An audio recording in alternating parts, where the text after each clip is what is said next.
Hi there, it's John from Android Addicts, and today I'm going to be unboxing the Umidigi Power 3. Now I ordered this from Banggood.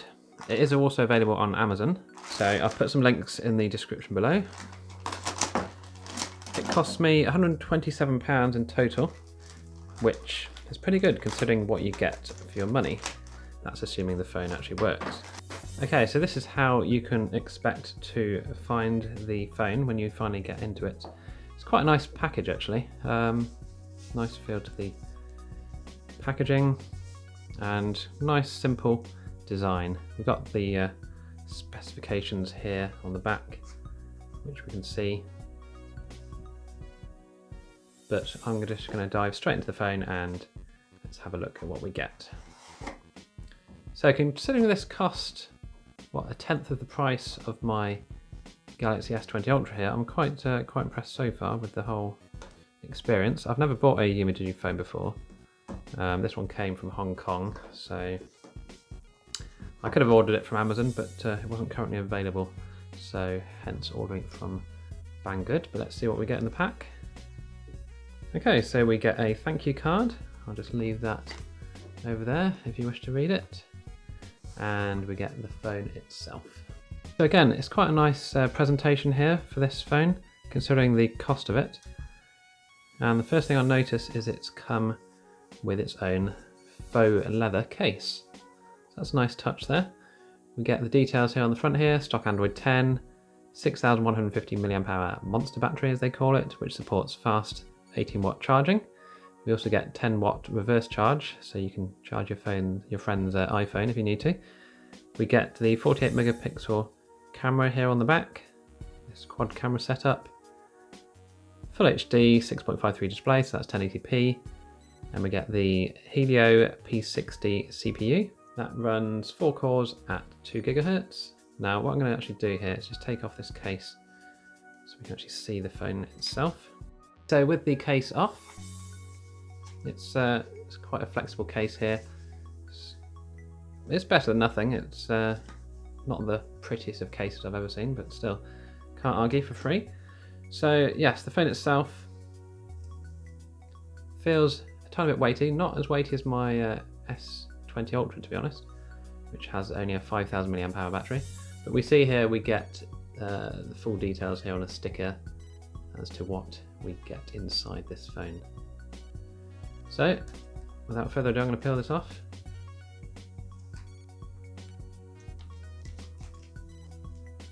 And we're going to peel off the front cover as well.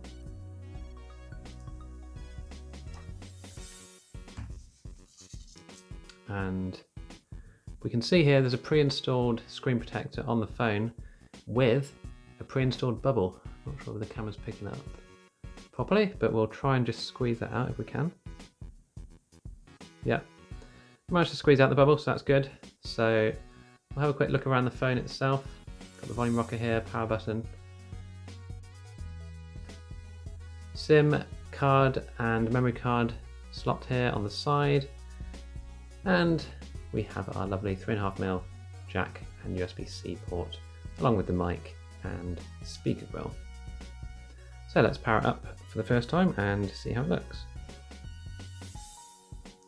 Whilst that's turning on, I'm just going to have a quick look at what else is in the box. We've got our link to the whole world here, which is nice. So I'm guessing this is the SIM eject tray tool and some exciting warranty information. Also inside the box here we have our 18-watt charger here with our UK adapter here, so we can actually plug it into our main socket here. We've also got our USB-C to USB-C cable. This will be useful if you want to transfer data from another phone or use it for reverse wireless charging. And we have our non-braided USB-C cable. USB-A to USB-C. Right, I'm going to put the case back on while I set the phone up. I don't want to scratch it at all on the desk. And I'm just going to go through the setup now, and we'll come back once the phone has been configured. So here we are. I've set the phone up, logged into it, and I've connected to my 5 GHz network. And we can see here, this is the 4 gig of RAM model with 64 gigs of storage, and we are running Android 10. Now I've been outside and I've been testing the camera out slightly. So here are a few shots I've taken. I will put these up in full screen as well. Now, photo wise, I'm actually quite impressed. Let's just turn rotate on here. So the quality of the photos is, I think, pretty good considering the cost of the phone. So this is using the 48 megapixel, this is using the 12 megapixel setting here, but we can see it's actually not too bad. We've got a ultra wide lens, as you can see the difference there, and the AI, which is the scene sort of recognizer, is actually not too bad either. It seemed to detect different scenes okay. Obviously I'm just sat outside in my back garden at the moment. This is the macro lens, so the colour reproduction on this one was pretty poor, to be fair. This is a bright yellow dandelion, but as you can see it's quite a faded colour here. But it did seem to work quite well on leaves and even insects, so you can get some quite good shots. This one, tiny bit blurry. It was windy outside, so it's a bit hard to get a good shot of that. But this one here, for example, we can zoom into that and you can really see the detail on this fly. So I'm quite impressed really, considering the cost of this phone.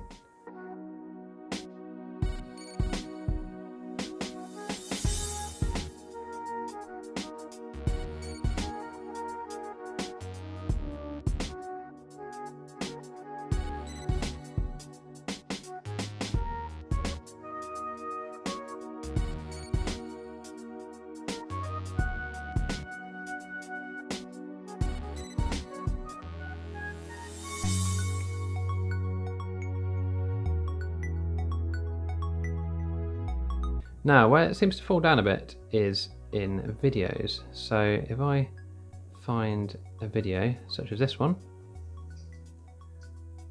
now playing this on the phone, it seems to really stutter and judder around the place. Now I'm going to copy this onto my computer and see if it's the same case when it's not on the phone. But as you can see here, this is really quite bad. This is set at 1080p, that's the highest quality it can go. Now as you can see, if I skip forward a bit, it seems to catch up and it runs smoothly for a bit, but then it starts slowing down again.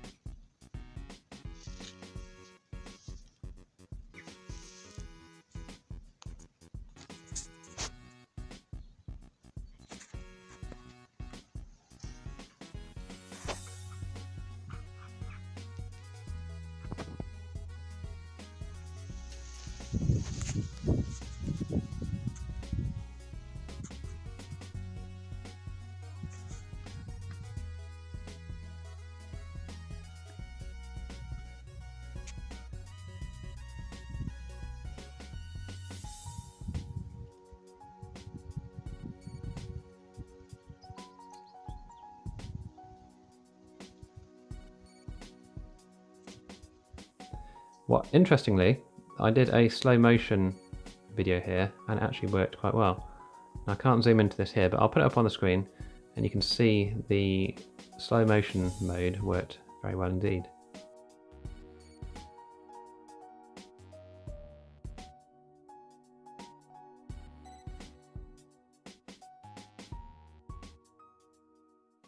And I'm just doing a quick video and audio test outside for the Umidigi Power 3.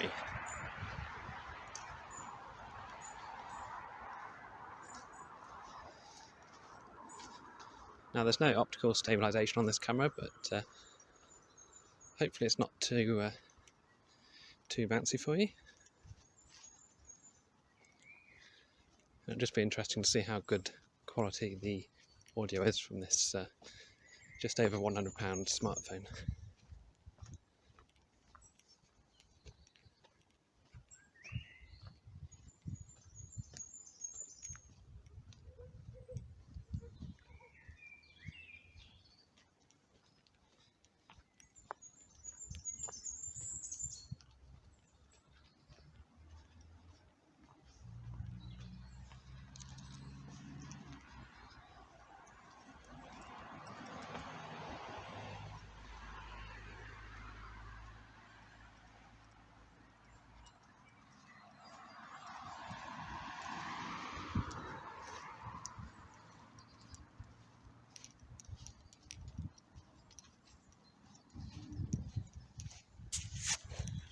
So that's the camera. I'm just going to do a couple of night shots and see how it looks.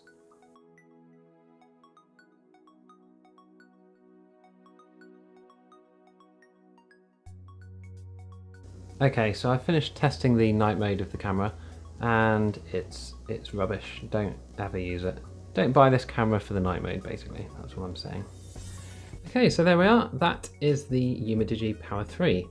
Now, for the price, 120 odd pounds, you're doing pretty well, to be honest, because you're not going to find much else out there for 120 pounds which can do as much as this can. Okay, the camera isn't brilliant, but you can probably make do with it if you just want to play games, you know, browse the internet, watch YouTube videos on the 1080p screen. The CPU seems to cope well enough with YouTube videos. It's not very good at playing its own videos, funnily enough. And obviously there's no Fortnite, so if you're a Fortnite person, this isn't the phone for you. But Call of Duty and PUBG work absolutely fine with good, you know, quality graphics settings. You've got a massive battery on here, which I have done a battery test for. I'm going to put a link to that in the description and up in the top right. And I'm also going to do a gaming test, which you will also find down below.